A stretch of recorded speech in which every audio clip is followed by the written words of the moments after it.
தினம் ஒரு தகவலில் ஒரு சீன நாட்டு கதை. அதாவது சீன நாட்டுல ஒரு பெரியவர் இருந்தார். அவருக்கு 3 மகன்கள். முதல் 2 மகன்களுக்கும் திருமணம் ஆகிட்டது. எப்போதும் வீடு மகிழ்ச்சியாக இருந்தது. ஆனால் மருமகள்கள் தன் தாய் வீட்டுக்கு சென்றால் விரைவில் திரும்ப மாட்டாங்க. எப்பவுமே மகிழ்ச்சியா இருக்க குடும்பம் மருமகள்கள் கிட்ட தான் இருக்கு. அந்த மருமகள்களை எப்படி திருத்தணும் அப்படின்னு பார்த்தார் அந்த பெரியவர். அவங்க என்ன பண்றாங்க, அந்த 2 மருமகள்களும் எப்ப பாரு அம்மா வீட்டுக்கு போறதுலயே குறியா இருந்தாங்க. அன்னைக்கும் அந்த மாதிரிதான், தாய் வீட்டுக்கு போகணும் அப்படின்னு அவங்க மாமனார்கிட்ட கேட்டாங்க. அவங்க மருமகள்கள் கேட்டாங்க, நான் எங்கள் அம்மாவை பார்த்து ரொம்ப நாள் ஆகுது, போய் பார்த்துட்டு வரணும். என்னம்மா போன வாரம் தானே போய் வந்த அப்படின்னா, போன வாரம் போனேன், இந்த வாரம் பார்க்கணுமே அப்படின்னு. சரி போயிட்டு வாமா அப்படின்னு சொன்னார் மாமனார். ஆனால் வரும்போது என்ன பண்ணணும், 2 பொருளை எடுத்தாரணும். 2 பேரும் 2 பொருளை எடுத்தாரணும். அம்மா வீட்டிலேருந்து வரும்போது 2 பேரும் 2 பொருளை எடுத்தாரணும் அப்படின்னாங்க. என்ன இது கல்யாணம் பண்ணி வரதட்சணை கேட்குறாராங்காட்டி மாமனார் அப்படின்னு அவங்க நினச்சிட்டாங்க. நீங்கள் நினைக்கிறது அப்படி இல்லைம்மா, நான் வரதட்சணை எதுவும் கேட்கல, நான் சொல்கிற மாதிரி செய்யுங்க, செஞ்சீங்களா அந்த பொருட்களை எடுத்துன்னு வந்தீங்களா, நீங்கள் எத்தனை தடவை அம்மா வீட்டுக்கு போனாலும் நான் அனுமதிப்பேன் அப்படின்னு அவங்க மாமனார் சொன்னார். சரி மாமா, என்ன வேணும் சொல்லுங்க அப்படின்னு 2 பேரும் கேட்டாங்க. ஒன்றும் இல்லை, ஒரு காகிதத்தில் கொஞ்சம் காற்றை அடைத்து கொண்டு வர வேண்டும். ஒரு காகிதத்தில் காற்றை அடைச்சின்னு வரணும் அப்படின்னு முதல் மருமகிட்ட சொன்னாப்புல. அப்புறம் இன்னொரு மருமகிட்ட காகிதத்தில் கொஞ்சம் தீயை கட்டி கொண்டு வர வேண்டும் அப்படின்னு இன்னொரு மருமகிட்ட சொல்றாங்க. ஒரு காகிதத்தில் காற்றை அடைச்சி எடுத்தாரணும், இன்னொரு மருமகிட்ட தீயை அணைச்சி எடுத்தாரணும், கட்டி கொண்டு எடுத்தாரணும் அப்படின்னு சொல்றாங்க. இதை கேட்ட 2 மருமகளும் என்ன பண்ணாங்க, திகச்சிட்டாங்க. என்னடா அது, காற்றை எப்படிரா ஒரு பேப்பரில் கட்டி எடுத்தார முடியும், அது தீயை எப்படி அணைச்சி எடுத்தார முடியும் தெரியலையே, சரி பார்த்துக்கலாம், ஏதோ ஒன்று அனுமதி கிடச்சிதா அம்மா வீட்டுக்கு போவோம், போயிட்டு திரும்பி வரும்போது எதனா ஒன்று சமாளிச்சிக்கலாம் அப்படின்னு தாய் வீட்டுக்கு சந்தோஷமாக கிளம்பிட்டாங்க. சரின்னு வீடு திரும்பி வர்றப்போ மாமனார் கேட்ட விஷயம் ஞாபகம் வந்தது. 2 பேரும் கிளம்பிட்டாங்க. வரும்போது கவலையோடு வராங்க, புலம்பிக்கிட்டே வராங்க. என்ன பண்ணுறதுன்னு தெரியலையே, காற்றை அடைச்சின்னு வர சொன்னார், தீயை அணைத்து எடுத்து கொண்டு வர சொன்னார், என்ன பண்ணுறதுன்னு தெரியல. அப்போ எதுக்க எருமை மேலே ஒரு பெண்ணு சவாரி செஞ்சுட்டு போகிறான், மாடு ஓட்டிகிட்டு போகிறான். இவர்கள் மாமனார் கேட்டதை அந்த பொண்ணுக்கிட்ட சொன்னான். என்ன பிரச்சனை உங்களுக்குன்னு அவள் கேட்குறா. கேட்டவுடனே இந்த மருமகள் 2 பேரும் இந்த மாதிரி எங்கள் மாமனார் காற்றை அடைச்சி ஏற்றார் சொன்னால் தீயை அணைச்சி ஏற்றார் சொன்னாங்க அப்படி. உடனே அதை கேட்ட அந்த பொண்ணு சிரிச்சா. இவ்வளோதானே, பெரிய விஷயம் ஒன்றும் இல்லை, ஒரு காகிதத்தில் என்ன பண்ணு, விசிறி செஞ்சு எத்துமை கொடு. இன்னொரு மருமகிட்ட சொல்கிற, ஒரு சிமினி விளக்கை ஏற்றி அதை காகிதத்தில் சுற்றி எடுத்தும்போ அப்படின்னு இன்னொரு மருமகள் சொன்னான். மருமகளுக்கு 2 பேரும் பிரச்சனை தீர்ந்து போச்சு அப்படின்னு ஒரே மகிழ்ச்சி. அந்த 2 பொண்ணுங்களும் மருமகளும் என்ன பண்ணாங்க, அந்த வழியில் பார்த்த பெண்ணுக்கிட்ட நன்றி சொல்லிட்டு கிளம்புனாங்க. மாமனார்கிட்ட அந்த பெண் கூறியபடியே விசிறியையும் சிம்னி விளக்கையும் தந்தாங்க. அவர் ஆச்சரியப்பட்டுட்டார். எப்படி இது சாத்தியம், எப்படி உங்களால் முடிஞ்சது அப்படின்னு. இல்லை, இந்த மாதிரி வழியில் ஒரு பொண்ணை பார்த்தோம், அந்த பொண்ணுக்கிட்ட எங்கள் பிரச்சனையை சொன்னோம், அவள் இதுக்கு வழி சொன்னா, ஐடியா கொடுத்தா அவ சொன்ன மாதிரி நாங்கள் செஞ்சோம்.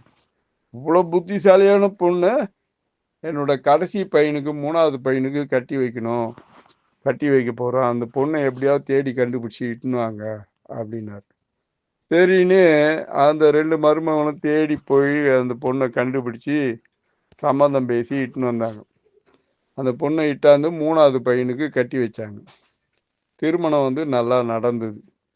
வீட்டில் அனைத்தையும் இந்த 3வது மருமக வந்து பொறுமையாக நல்லா பெருமைப்பட பொறுப்பாக செஞ்சா.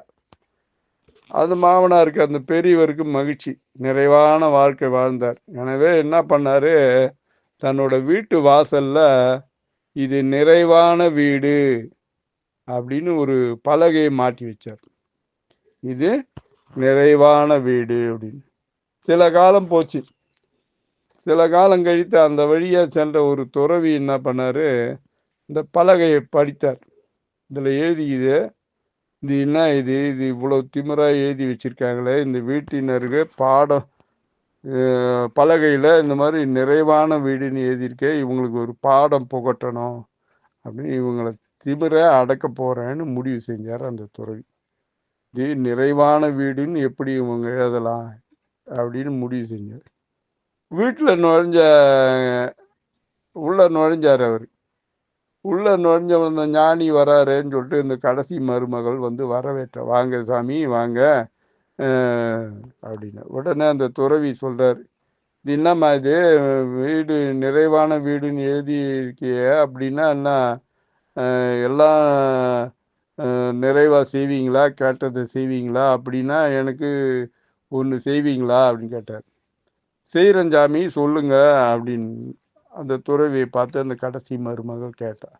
அப்படின்னா இந்த சாலை இருக்கு இல்லையா, ரோடு தெரு, அந்த சாலை நீளத்துக்கு ஒரு துணியை நெய்ந்து கொடு எனக்கு, இல்லாவிட்டால் நான் உன்னை சபித்து விடுவேன் அப்படின்னு சொல்றாரு அந்த துறவி. கண்டிப்பா நெய்கிறேன் சாமி, ஆனால் சாலையோட இரு முனைகளையும் கண்டுபிடித்து அது எவ்வளோ நீளம்னு அளந்து சொன்னாதான் நான் உங்களுக்கு செஞ்சு தருவேன். ஒரு போடு போட்டான், இந்த முனை எங்கே இருக்குது, அந்த கோடி எங்கே இருக்குதுன்னு அளந்து வந்து எத்தனை மீட்டர்னு சொன்னீங்கன்னா உங்களுக்கு நான் அந்த அளவுக்கு துணி செஞ்சு நெய்து தருகிறேன்னு சொன்னால் 3வது மருமகள். அவர்கள் வீடு இருந்த சாலை வந்து வெகு தொலைவில் இருந்து, தலைநகரத்துலேருந்து நாட்டின் எல்லை வரை இருந்தது. அதன் ஆரம்பமும் முடிவும் யாருக்குமே தெரியாது. அதனால் துறவி வந்து பதில் சொல்ல முடியல அவரால். சரி வேண்டாம், அந்த கிணற்று நீர் இருக்குது இல்லையா, அந்த அளவு எண்ணெயை ஆட்டி கொண்டு வா அப்படின்னு துறவி கேட்டார். இப்போ மாட்டிக்குவா மருமக அப்படின்றதால கேட்டார், கிணத்து நீர் அளவுக்கு எனக்கு எண்ணெய் ஆட்டி கொண்டு வா அப்படி. உடனே அந்த மருமக சொன்னா, தாங்கள் இந்த கிணத்துல இறங்கி அது எவ்வளோ ஆழம் இருக்கு, எத்தனை லிட்டர் இருக்குன்னு சொன்னீங்கன்னா அந்த ஆழத்துக்கு நான் எண்ணெய் ஆட்டி தந்து விடுகிறேன் அப்படின்னு 3வது மருமக சொன்னான், பணிவோடு சொன்னான். இப்போ துறவிக்கு என்ன சொல்றதுன்னே தெரியல. சில நொடி யோசிச்சாரு. இந்த புத்திசாலி பெண்ணை மடக்குவது எளிதல்ல என்பதை உணர்ந்தார். யோசித்தபடி பறந்து வந்த ஒரு புறாவை என்ன பண்ண சட்டுன்னு பிடிச்சிக்கிட்டார். சரி, இந்த புத்திசாலியா இருக்கிற இல்லையா, இந்த புறாவை நான் பிடிச்சிக்கிட்டேன், இந்த புறாவை நான் பறக்க விட போறேனா இல்லை கூண்டுக்குள்ள அடைக்க போறேனா சொல்லு பார்ப்போம் அப்படின்னாரு துறவி. இப்போ மாட்டிக்கினா பாரு அவ அப்படின்னு. புத்திசாலி மருமகளாச்சு அவதான். துறவியை வந்து வணங்கி, நீங்கள் தான் முக்காலம் உணர்ந்த ஞானி ஆயிடுச்சு, நான் இப்போ வாசலில் நிற்கிறேன், இப்போ நான் வாசலில் நிற்கிறேன், நான் வந்து வீட்டுக்குள்ளே போக போகிறேனா இல்லை தெருவில் இறங்கி நடக்க போகிறேனா அப்படின்னு நீங்கள் சொல்லுங்க, நீங்கள் கேட்ட கேள்விக்கு நான் பதில் தரேன் அப்படின்னு. துறவிக்கு தூக்கி வாரி போடுது. அமைதியாக இருந்த துறவியான தங்களுக்கு என்னுடைய கேள்வி விடை தெரியாத போது அனைத்தும் அறிந்த ஞானியான தங்களது கேள்விக்கு எனக்கு எப்படி விடை தெரியும் என்று கேட்டால் அந்த 3வது மருமகள். நீ சொல்வதும் சரிதாம்மா, இந்த வீடு நிறைவான வீடு தான் என்று அப்படின்னு சொல்லிட்டு அவர் நடைய கட்ட ஆரம்பித்தார். இந்த கடை எப்படி இருக்கு? நாளை தினமொரு தகவலில் சந்திப்போம். அன்புடன் எம் தணிகானந்தம், சேந்தமங்கலம். வணக்கம்.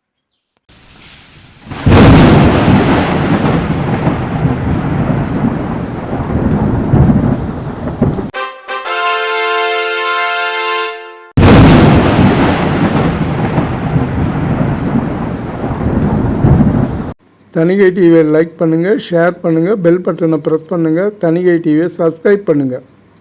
வணக்கம்.